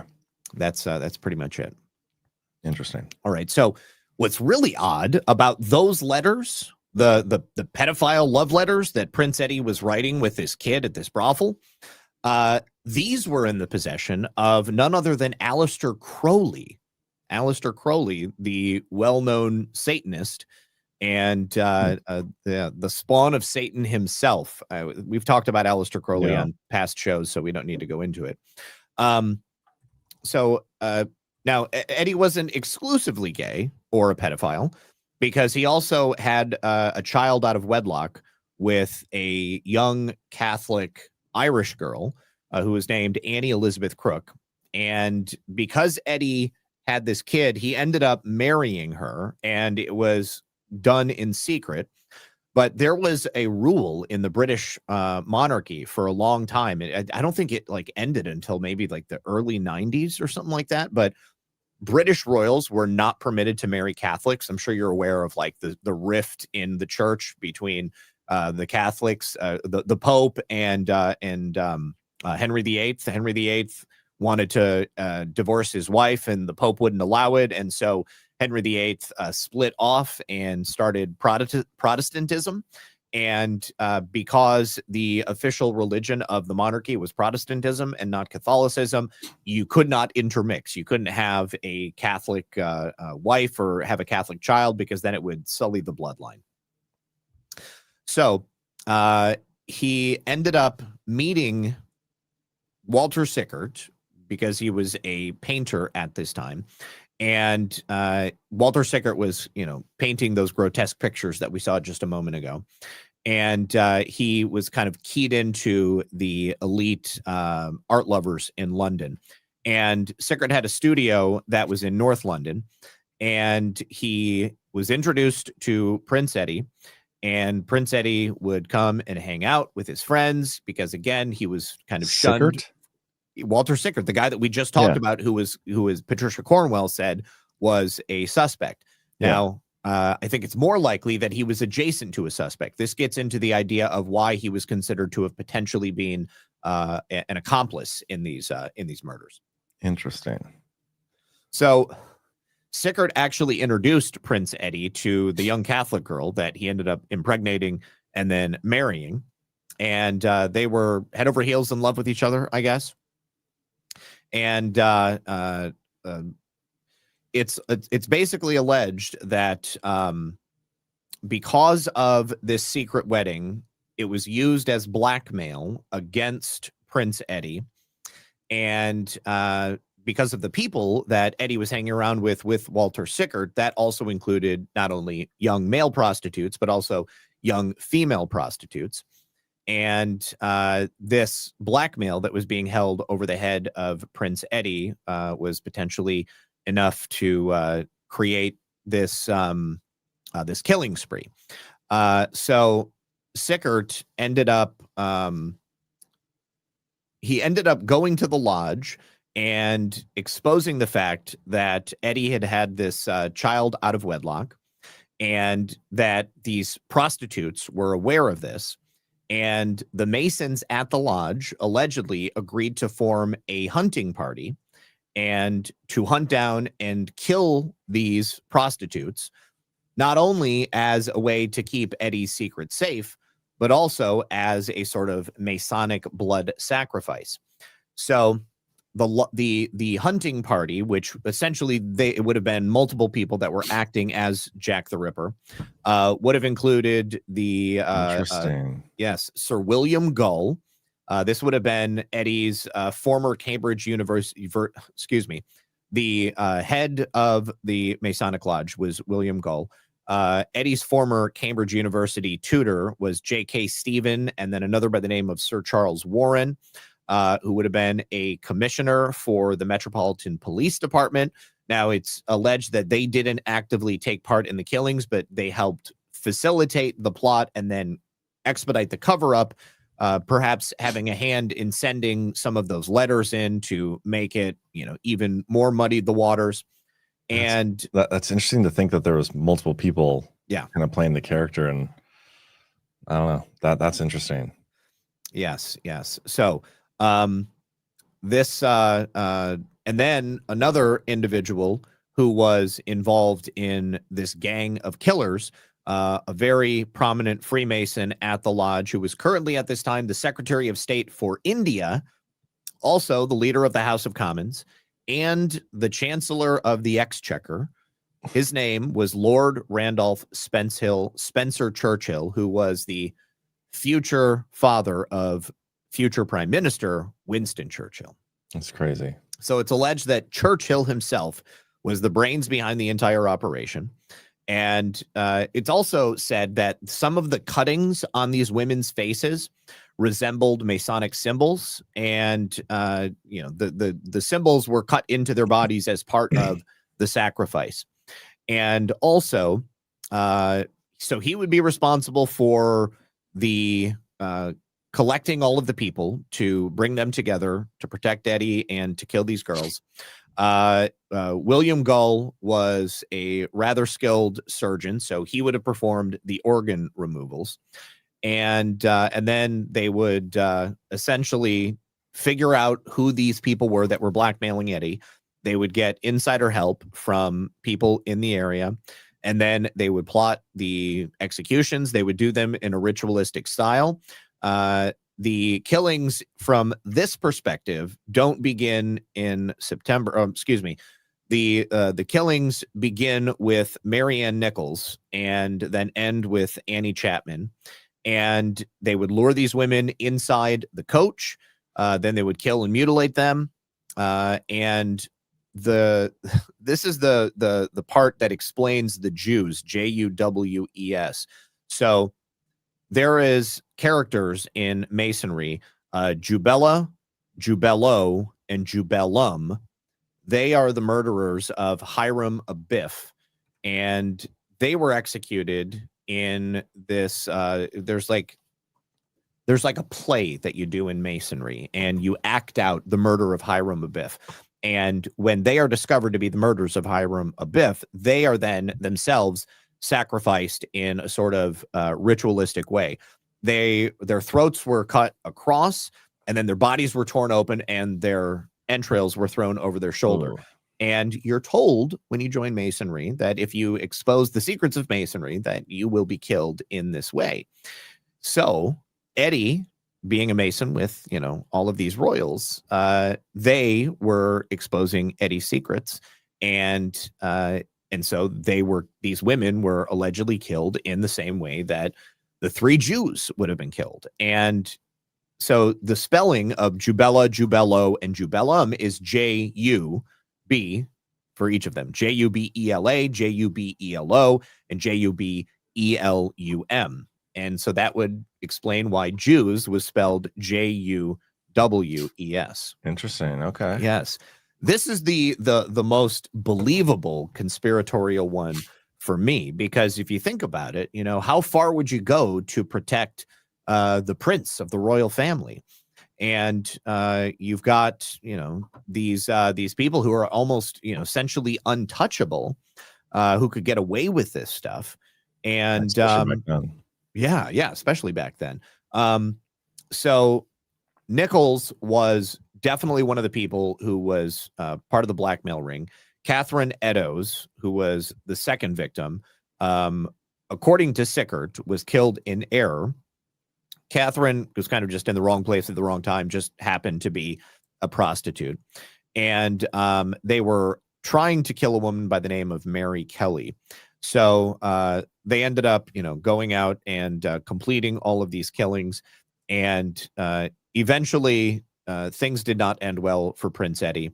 They got to his wife, and they lobotomized her because she had a nervous breakdown, and she was never the same again.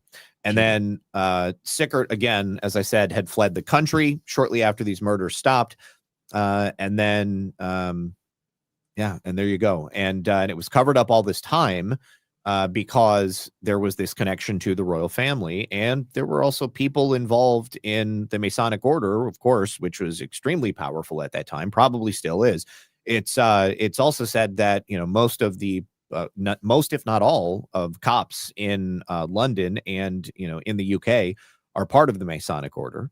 So they would all be protecting their own. It's kind of like the most extreme example of the thin blue line. That's correct. That's an interesting one. Yes. Yes. It also, like, I was reading about that author who accused Sickert or whatever.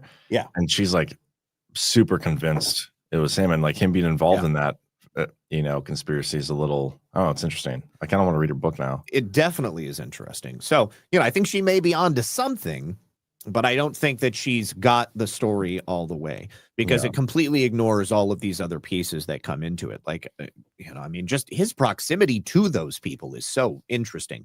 Now, the final theory that we have is a theory that we alluded to in the beginning of the show. You had asked about DNA. Okay. So in 2023, believe it was 2023. Well, it was within like the last couple of years. I think it was 2023. A molecular biologist from Finland, who also is, kind of like an at-home researcher. He has been obsessed with the Jack the Ripper story for a very long time. He came out in the Daily Mail not that long ago, and he identified someone completely different that we haven't even discussed yet. A 23-year-old Jewish Polish immigrant by the name of Aaron Kosminski. Not the Jews. Yeah, it all comes back to the Jews. Aaron Kosminski. So Aaron Kosminski lived in the East End at the time of the murders. He was later committed to an insane asylum. The murders stopped after he was committed to an insane asylum. But the claim that it was Aaron Kosminski comes from a DNA analysis that this molecular biologist did. And it was taken from a stained shawl that was worn by Catherine Eddowes, one of those victims that we discussed. And the technique that he used was called vacuuming to remove DNA from the shawl. I'm not familiar with that. I don't know what it is. But the way that he matched the DNA is he was able to use forensic familial DNA. The DNA on that shawl matched a descendant of Aaron Kosminski's sister. And there was one strand that showed 99.2% match, and the other was 100% match. No way. Yes. So he suggested that the killer was of Russian Jewish ancestry with dark hair. And, of course, people are casting aspersions on this one just because the DNA is so old. And, obviously it's, probably come into contact with a lot of people over the years, but they haven't said that he found the DNA of anybody else, that he only found this DNA. I'm assuming that they're accounting for Catherine Eddowes' DNA. So he found DNA, and then he obviously did family history search or whatever based on some associate, and that's somebody who was alive at the time. Yes. What was the name of the person? Aaron Kosminski. How do you spell that? Aaron Kosminski.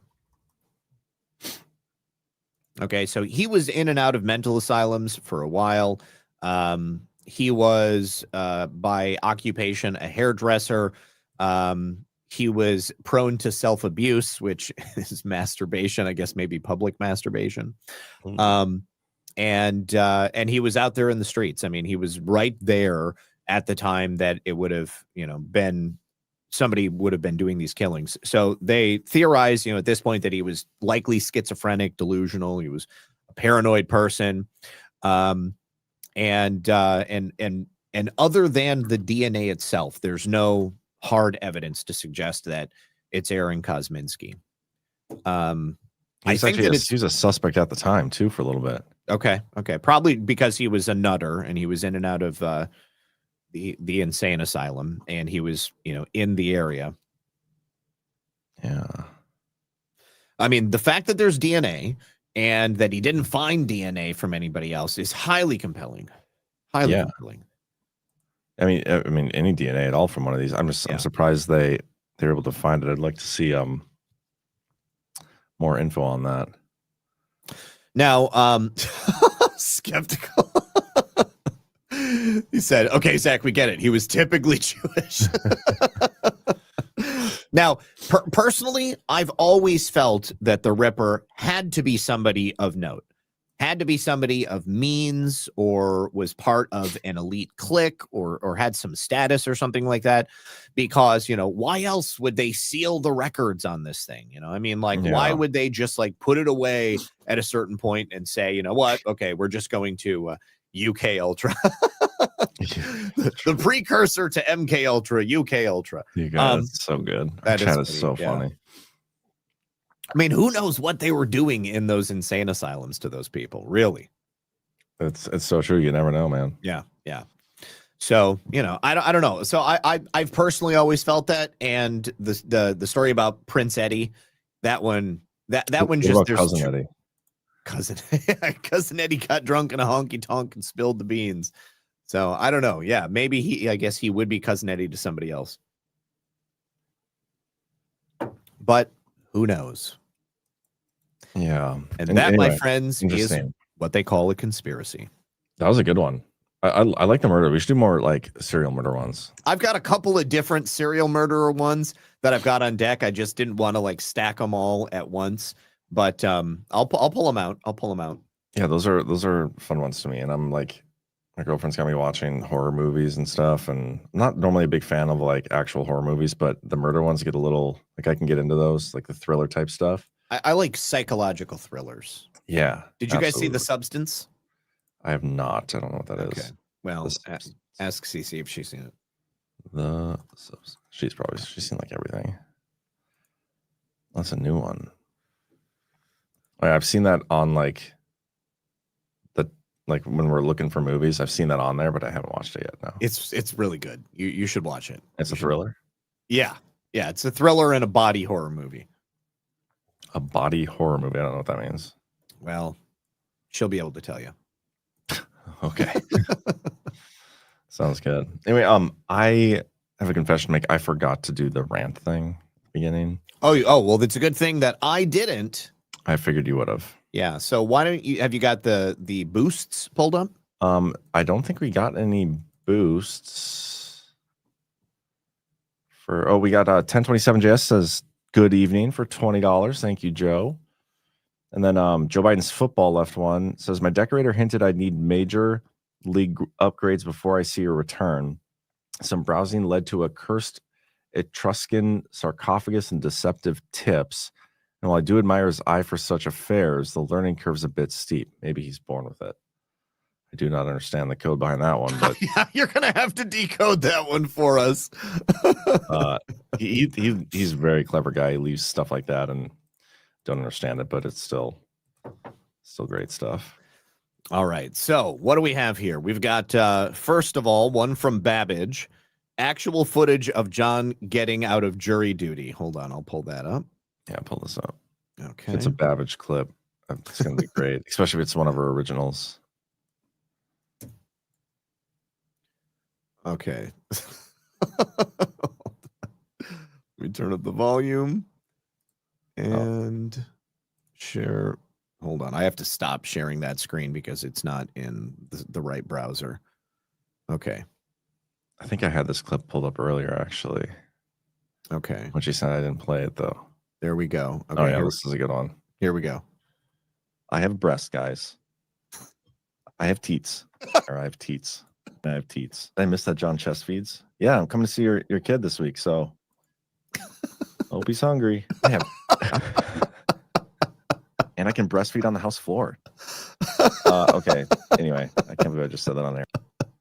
I forgot about that. Oh, God.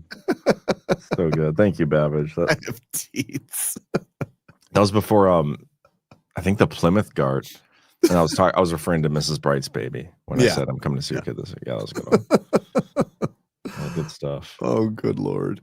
Okay. Back to reality. Okay. All right. So thank you very much for that, Babbage. Kitsko says, Patel Patriot, I just tagged you on X with North Dakota court search for the pending case. Ooh, for pending cases. Okay. Yeah, you'll have to get into it. Check that out. Thank you, Kitsko. Mrs. Rhea Freedom Fighter says, have you ever heard of the the conspiracy theory that pandas aren't real? I'm assuming that it's like birds aren't real, but no, tell me, what is it, John? Tell me about I just heard it's like this whole thing that China has this conspiracy and the whole world goes along with it, that pandas aren't actually real. Don't know why. I just know I've heard it before. I've seen pandas in real life. So, but are they not? They could be robots. Like, that's what you don't understand. So I saw people, they were freaking out about a bear in China that was like standing up on its hind legs, and he looked so odd because he was standing straight up and his arms are just hanging at his sides. But he knows that if he stands up and puts his head up, people will throw him food, and so he'll catch it. They just trained him to do that. Yeah. So I don't know. I'll look into the pandas aren't real. Oh, I think they're on something. Badlands Media Fan says, enjoy Cocoa Beach. I wish I could be with you all. We wish you could be there too. Keith O'Higgins. Okay, hold on. Let me get my rim shot set up here. All right. A story with this much blood should be a period. Correct, Zach? That's a good one. Keith O'Higgins. Amazing how these bloody murders dry up after the invention of sanitary pads and tampons. First patent granted 1888. No coincidences in the war room or war womb. Keith O'Higgins. Maybe Lewis Carroll was taunting the Inspector Littlechild. Alice's womb is the real rabbit hole. 3 for 3 tonight. Good showing. Joel Peterfan says, suggestion for a future baseless conspiracy. Lord Mountbatten and the other royals and friends who boinked Irish orphan boys at their orphanages. You know what? I mean, we would just have to do UK elite pedophiles, which is not even it's not even a conspiracy. I actually ran across in researching this, I ran across a UK like premier or prime minister that had been alleged to be a pedophile. And so I actually took note of that. So we'll just put, hold on, let me pull up the Baseless Conspiracies to Cover master notepad. And we're going to write down elite UK pedophiles. There are plenty of them. It's kind of just par for the course. I mean, just ask Cousin Eddie. Everywhere, yeah. Yeah. Keith O'Higgins says Spencer Churchill is the bloodline of Princess Di and her father, the groomer of the throne, royal shit canner cleaner. Peyton Pooh says, Zach, about your accent, everybody's a critic, about your accent. In America, it's squirrel. And England, it's pronounced squiddle. Really? Love your readings earlier. I appreciate my friends and fam here. Appreciate you too. Squiddle. Squiddle. How could I even say I don't even think that I could say it and make it make sense as it comes. Well, I mean, squiddle is how you pronounce squirrel in like Cockney, I'm assuming. I'm gonna squiddle instead of squirrel. Yeah, I mean, I will find an example of English Cockney speaking about squirrels. New Case says, Zach, have you ever looked in the Arthur Conan Doyle theory? No, I actually am not aware of Arthur Conan Doyle as a potential suspect in Jack the Ripper. I suppose. Let me write that down, and I will. I'll see if I can follow up on that next week. Arthur Conan Doyle, Saucy Jack. Okay, awesome. Thank you, New Case. Glad you're still here, buddy. Yeah. NV Runner says, if you haven't done the Zodiac Killer yet, that would be an interesting case. Also, check out the 2007 movie if you haven't yet. Oh yeah, I own Zodiac. I've definitely seen it, and I know quite a bit about the Zodiac Killer. So that Who do you think it was? Oh my God, dude. We should do this conspiracy. Yes, because this is almost like Jack the Ripper. I mean, you've got so many different possible suspects that, at one point or another, they seem to make a lot of sense. But man, yeah, we'll go ahead and do it. I'll put it on here. We need maybe just for the next month, since it was Halloween, we'll just do spoilers. Well, and by the way, next Monday I likely won't be able to be here. Okay, well, I will be here. So don't do that one then. I'll figure out somebody to join me in. Okay. Yeah. Okay. And hold on. Zodiac. Okay. Let's see. Thank you, NV Runner. And then Mrs. Rhea Freedom Fighter says, I also want you to look into Clifford Robert Olson. Apparently, he's killed a lot of children in British Columbia. There's also a pedophile murder island in Michigan that I have on the list of stories to do. Clifford Robert Olson. Okay. Got it. Okay. And that would be all. I love when the audience gives us some suggestions. Yeah, it's great. Yeah. Appreciate it. So yeah, guys, I probably would invite Gordon. I love doing these shows with Gordon. He's great. Yeah. Especially if you can relate it to the Jews in some way. Who knows? Maybe Gordon will have a conspiracy for me. Yeah. We'll talk about it when we're at GART this week. Yes, we will.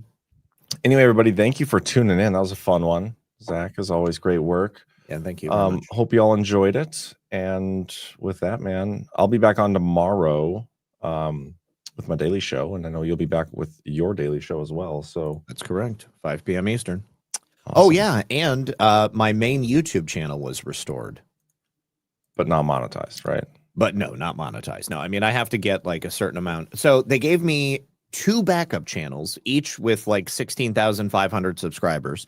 The one that they gave back first, I was able to stream to for a week, and then I qualified for monetization. So I applied, and they, in less than 24 hours, said your channel does not qualify for monetization because you produce harmful content. So I deleted all the videos over there. Now that I'm at like, the threshold, I'll just do a couple of weeks of like shorts and stuff. And maybe I'll do like, quick stories that are unoffensive for YouTube. I don't even know what to do or say over there. Like everything, it seems like, I mean, I feel like I'm not talking about something that's crazy or controversial. But I know that I definitely showed like the bullshit, EBT people, and I showed EBT people aping out. So that might have had something to do with it. But I deleted the videos. I'm also in the process of downloading all of my videos from my old channel. I'm going to delete those videos off of there on my main YouTube. And what I'm going to do is do like 30-minute shows on that YouTube channel, and then do the full shows over on Rumble and Pilled and Getter and X and all that stuff, because I don't have to worry about what I say. The fact you have to even like think about this shit is so frustrating. It's exhausting. It's so exhausting. Like today I was like racking my brain about how to, how am I going to juggle this so that I can get YouTube, because I want YouTube to stay there. Primarily, I wanted the channel back because I wanted access to all those videos I didn't have. I've got a lot of them backed up, but they're not in the best quality. I wanted to get them in full, 1080 and 4K. But I want that YouTube to be there so that I can funnel people over to all of these other platforms. I mean, there were so many people who had never followed me over to these other platforms. I had like one dude show up. He was like, look at this. As soon as they give you your channel back, you come crawling back to them. And I was like, motherfucker, you're like on YouTube here trolling me. You're using YouTube on a daily basis, and you are judging me for like using my own channel. Like, it's not like I'm stopping using these other platforms. I love all these other platforms, but I want people to know that I'm on these other platforms. And also like we got to do something and then funnel them back. You know what I mean? Like we got to, in order for, one of the things we got to do is grow our reach. I mean, it's like standard business practices. I don't know what else you expect from us, but yeah, that's a stupid comment from whoever. Yeah, people. Yeah, totally dumb. So I'm downloading all the videos from that YouTube channel. I am deleting them, and I'm going to have that main channel, and I will do just, new short shows over there so that I can control what is said, be very careful about it, and then I can, get YouTube to start pushing those videos out again, and then I can use that as an opportunity. Like today, at 30 minutes in, I was like, all right, if you want to hear the rest of it, you've got to come over to Rumble and Pill to X and all of that stuff. Yeah, that's how you do it, man. Awesome. Yeah, check it out, guys. And don't forget to hit that thumbs up if you wouldn't mind doing us that favor. And get your GART ticket and your soft disclosure, softdisclosure.com. And be ready for badfloors.com because we're launching that company soon too. And yeah, with that, everybody, you have a great rest of your evening, and we will see you next time we see you. Zach, as always, it's been a pleasure. Always. Catch you later. Thank you.